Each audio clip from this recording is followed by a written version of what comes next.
బినామీల పేరుతో భారీగా ఆస్తులు. శివబాలకృష్ణ కేసులో 45 పేజీల రిమాండ్ రిపోర్ట్.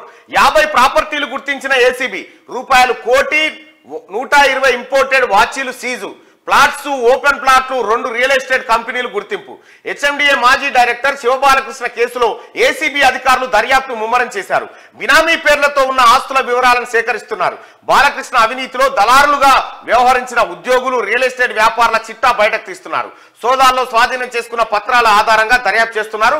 డాక్యుమెంట్లు ఎవరి పేరుతో ఉన్నాయి, వారికి బాలకృష్ణకున్న సంబంధం ఏంటి అనే కోణంలో విచారణ జరుపుతా ఉన్నారు. చూసిరా మరి కేటీఆర్ కేసీఆర్ అంటే కదా, ఎవడన్నా నా ఇంట్లో వాడు కూడా అవినీతి పాల్పడితే జైలుకే పంపుతాను, దునపోతున్నాడు మేపినట్టు కేటీ రామారావు. సోడిగా మొత్తం ఆటోలో ఎక్కి సింగారిస్తున్నావు. వీని సంగతి ఏంది? ఈ 100,000 కోట్ల రూపాయలు ఎట్ట సంపాదించు నీ సలవ లేకపోతే?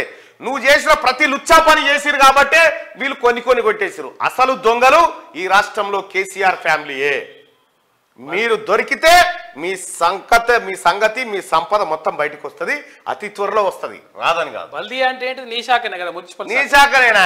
నీ శాఖలే గింత అవినీతి.